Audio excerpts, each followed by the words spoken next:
ಬೇಕಾದರೆ ಇಂಥ ಶಾಪಗಳು ಕೆಲಸಕ್ಕೆ ಬರುತ್ತೆ. ಆದ್ದರಿಂದ ಆ ಶಾಪವನ್ನು ಅನುಭವಿಸಿದ ಮೇಲೆ ಇನ್ನೊಮ್ಮೆ ನಾನು ಇಂಥ ತಪ್ಪನ್ನು ಮಾಡುವುದಿಲ್ಲ. ಹಾಗಾಗಿ ನನ್ನ ಉದ್ಧಾರಕ್ಕೆ ಕಾರಣವಾದ ಶಾಪ ಬೇಡ ಅಂತ ಯಾಕಲ್ಲಿ ಅವಶ್ಯವಾಗಿ ನಾನು ಸ್ವೀಕಾರ ಮಾಡ್ತೇನೆ. ಆದರೆ ನಾನು ಪ್ರಾರ್ಥನೆ ಮಾಡುವುದಕ್ಕೆ ಬಂದದ್ದು ಅಥ ಪ್ರಸಾದ ಏನತ್ವಾಂ ಶಾಪಮೋಕ್ಷಾಯ ಭಾವಿ ಎನ್ಮನ್ಯಸೆ ಅಸಾಧುಕ್ತಂ ಮಮತ ಕ್ಷಮ್ಯತಾಂ ಸತಿ. ನಾನು ಮಾಡಿದ್ದು ತಪ್ಪಾಗಿದೆಯಲ್ಲ, ಶಾಪವಷ್ಟೇ ಅಲ್ಲ, ಇನ್ನೇನಾದರೂ ನನ್ನ ವಿಷಯದಲ್ಲಿ ನನಗೆ ಅಸಮಾಧಾನವಿದೆ, ಆ ಅಸಮಾಧಾನ ಪರಿಹಾರವಾಗಿ ಬೇಡಿಕೊಳ್ತೇನೆ. ನೋಡಿ ಎಂಥ ವಿಚಿತ್ರವಾದ ಇಷ್ಟಾಗಿ ಅವನು ಬಂದು ಕೆಳಗಿಳಿದು ಬಂದು ಪ್ರಾರ್ಥನೆ ಮಾಡಿದ್ದನ್ನು ನೋಡಿ ರುದ್ರದೇವರಿಗೆ ಏನು ಕೌತುಕ. ಇಷ್ಟು ಭಕ್ತರು ಹೇಗಿರ್ತಾರೆ ನೋಡು, ಸಜ್ಜನರು ಹೇಗಿರ್ತಾರೆ. ಶಾಪ ಕೊಟ್ಟರೆ ಕೋಪಗೊಳ್ಳಲಿಲ್ಲ, ಶಾಪ ಕೊಟ್ಟದ್ದು ಒಳ್ಳೆಯದಾಯಿತು, ಹಿತವಾಯಿತು, ನನ್ನ ಉದ್ಧಾರವಾಯಿತು. ಇದೇ ಪರೀಕ್ಷಿತ್ ರಾಜ ಮಾಡಿದ್ದು ಇದೆ, ಚಿತ್ರಕೇತು ಗಂಧರ್ವ ಅಂತ ವಿದ್ಯಾಧರ ಮಾಡಿದ್ದು ಇದೆ. ಅರ್ಥ ಶಾಪವನ್ನ ಅತ್ಯಂತ ಪ್ರೀತಿಯಿಂದ ವೆಲ್ಕಮ್ ಮಾಡಿ, ಸ್ವಾಗತ ಮಾಡಿ, ಅವಶ್ಯವಾಗಿ ಈ ಶಾಪದಿಂದ ಉದ್ಧಾರವಾಗತ್ತೆ ನನಗೆ ಅಂತ. ವಿಷ್ಣು ಭಕ್ತಿಯ ಶಿಷ್ಯೋಡಿ ಪಾರ್ವತಿ ನೋಡಿದೀಯ, ವಿಷ್ಣು ಭಕ್ತ ವಾಲಂಟಿಯರ್ಸ್ ದಯವಿಟ್ಟು ಬೇಗ ಸತ್ಯಕಾಮನಗರಕ್ಕೆ ಹೋಗಬೇಕಾಗಿದೆ. ಸ್ತ್ರೀಯರು ಪುರುಷರು ವಾಲಂಟಿಯರ್ಸ್ ಬೇಗ ಬೇಗ ಸತ್ಯಕಾಮನಗರಕ್ಕೆ ಹೋಗಬೇಕಾಗಿ ವಿಜ್ಞಾಪನೆ. ಬಹಳಷ್ಟು ವ್ಯವಸ್ಥೆ ಮಾಡಬೇಕಾದಲ್ಲಿದೆ.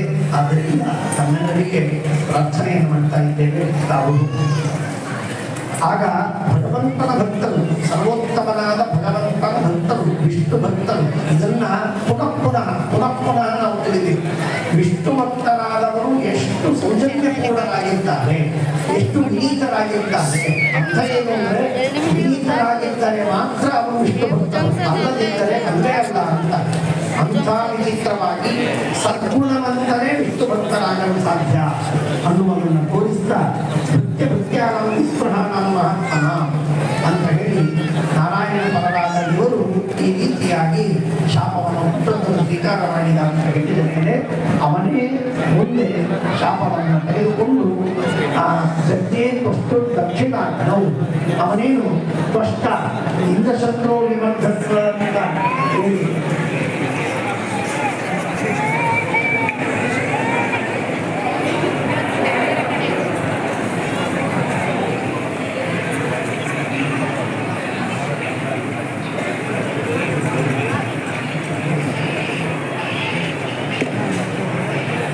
ಆದ್ದರಿಂದ ಅವಶ್ಯವಾಗಿ ಆ ತ್ವಷ್ಟ ಇಂದ್ರಶತ್ರು ವಿವರ್ಧಸ್ವ ಎಂಬುದಾಗಿ ಮಂತ್ರದಿಂದ ಆಹುತಿಯನ್ನು ಹಾಕ್ತಾರೆ. ಈ ಮಂತ್ರ ವೇದದಲ್ಲಿ ಇದ್ದ ಮಂತ್ರವಲ್ಲ. ಈ ಮಂತ್ರ ಹೇಗೆ ಸ್ವಾದಿಷ್ಠಯ ಮಧಿಷ್ಠಯ ಪವಸ್ವ ಸೋಮಧಾರಯ ಅಗ್ನಿಮೇಲೆ ಪುರೋಹಿತ ವ್ಯತ್ಯಸ್ತಲೇವ ತತ್ಸವಿತೋವರೆಗೆ ಹೀಗಿದ್ದ ಹಾಗೆ ಈ ಮಂತ್ರ ಇಲ್ಲ. ಆದರೆ ಈ ಮಂತ್ರವನ್ನ ಊಹ ಮಾಡಬೇಕು. ಊಹ ಮಾಡಿದ ಮೇಲೆ ಅವುಗಳಿಗೆ ಮಂತ್ರಕ್ಕೆ ಸ್ವರ ಬರ್ತದೆ. ಆ ಸ್ವರವನ್ನು ಅನ್ನಬೇಕು. ಊಹಿತವಾದಂತಹ ಮಂತ್ರ ಇದೆ. ಆ ಊಹಿತವಾದಂತಹ ಮಂತ್ರಕ್ಕೆ ಸ್ವರ ಸಹಿತವಾಗಿ ಅನ್ನಬೇಕಾದ ಕರ್ತವ್ಯವಿದೆ. ಊಹ ಮಾಡದಿದ್ದರೆ ಸ್ವರವನ್ನು ಅನ್ನಬೇಕಾಗಿದ್ದಿಲ್ಲ. ಅಜಪತ್ಯೂಕ ಸಾಮಸ್ಯ. ಹಾಗಾಗಿ ಆ ಊಹ ಮಾಡಿದ್ದರಿಂದ ಈ ಮಂತ್ರ ಸ್ವರ ಸಹಿತವಾಗಿ ಅನ್ನಬೇಕಾಯಿತು.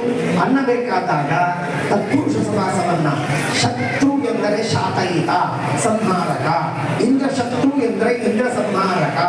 ಇಂದ್ರ ಸಂಹಾರಕ ಅಂತನ್ನುವುದು ಷಷ್ಠಿ ತತ್ಪುರುಷದಲ್ಲಿ ಮಾಡಿದಾಗ ಇಂದ್ರನನ್ನು ಕೊಲ್ಲುವ ಅಂತನ್ನುವ ಅರ್ಥ ಬರ್ತದೆ. ಆದರೆ ಇಂದ್ರ